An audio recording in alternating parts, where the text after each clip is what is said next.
I think that's what the average man really needs to struggle. And I've been saying, this has been my message for a very long time in all realms. I've said for a very long time that life for the average man is going to get harder and harder. It's becoming more and more competitive. You need to find more and more ways to stand out and be unique. And the only way to really do those things, unfortunately, as a man, is to suffer.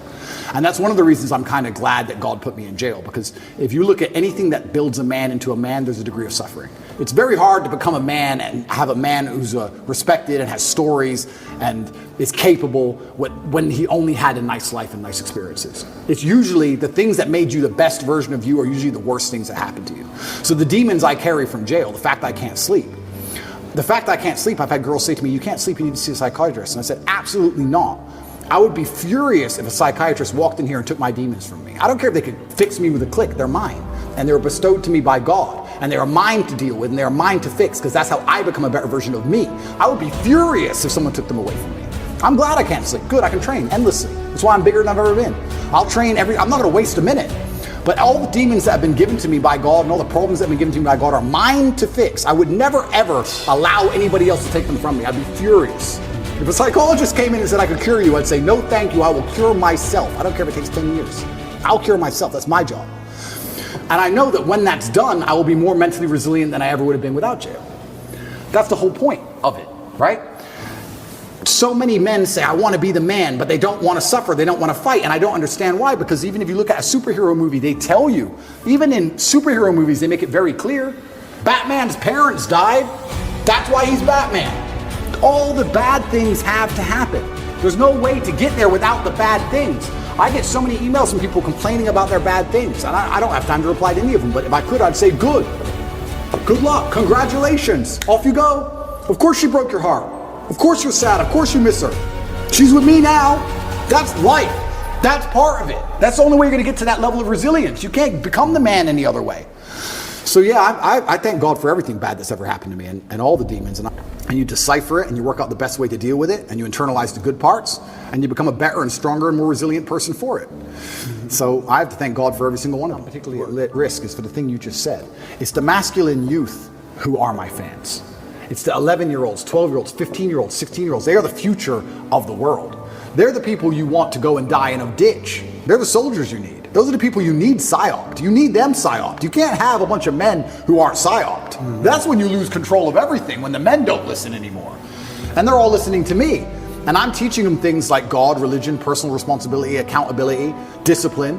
And everyone's saying, well, why are they attacking Andrew for just telling the truth and making me go to the gym? Because when you have these things, when you have accountability and discipline and personal responsibility, you have a barrier, you have a parameter, you have a no, you have a limit. They don't want you to have a limit. None of the men are allowed limits. We must accept whatever we are given from our relationship with our woman, from the government, from our job. We're just the slaves. We're the backbone of the tax bracket. We just have to shut up and pay our taxes. As soon as we have limits, they have a problem.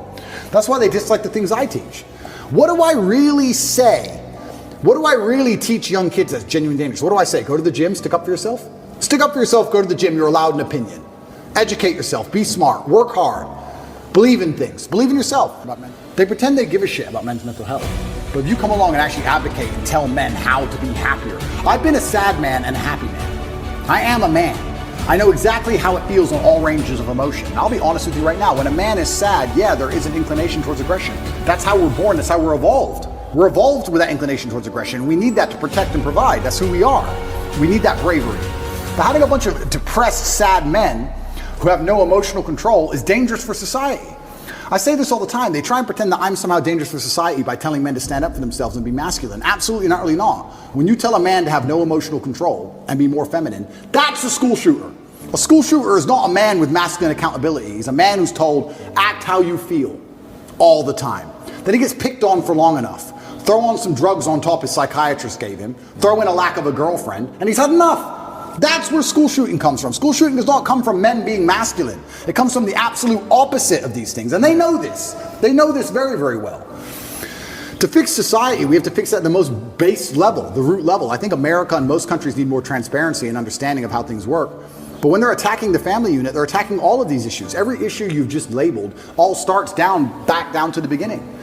I really think the reason I would like to argue, and I don't know any of the statistics on this, in the 1950s, I'm sure there was prevalence of guns all around America, but there just wasn't the school shooting. Why? What was different? What was different in the years before that there is now?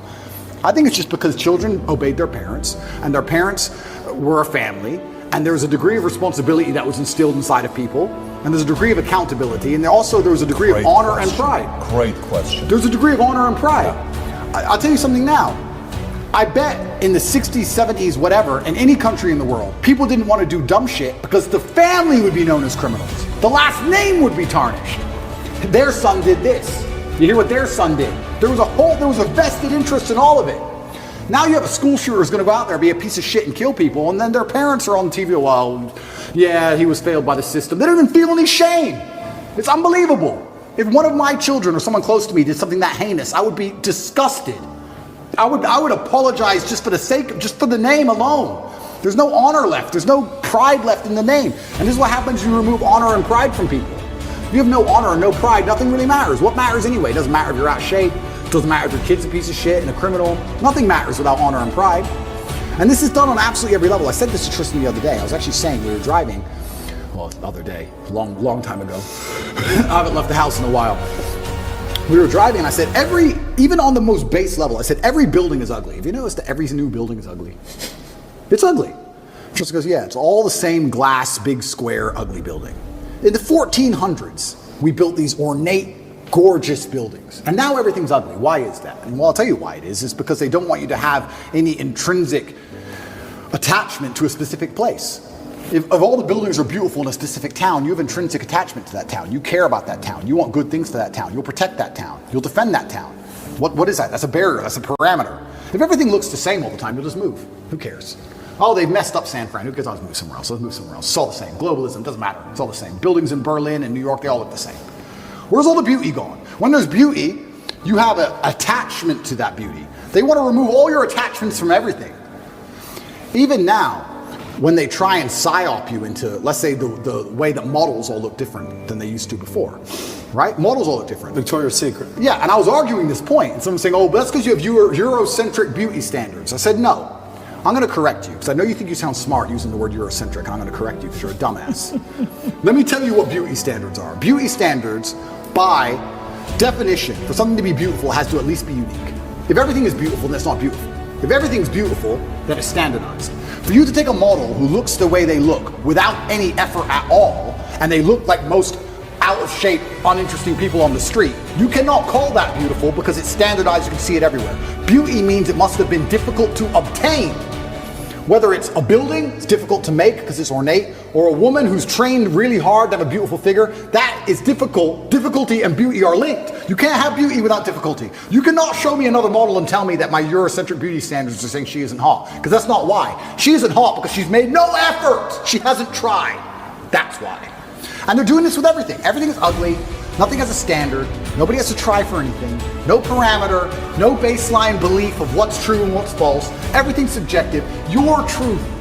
No, there's the truth. There's no such thing as your truth. And this is an attack on every single level. They're assaulting us from everywhere. Even the buildings they build are assaulting you. So you can't even just drive through a town and go, wow, look how much energy has been put into this place. I love this place. I will not allow them to do it to this place. Now it's just like, we can move there.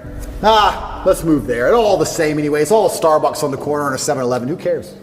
It's all the same. Why fight? Why fight for any of it?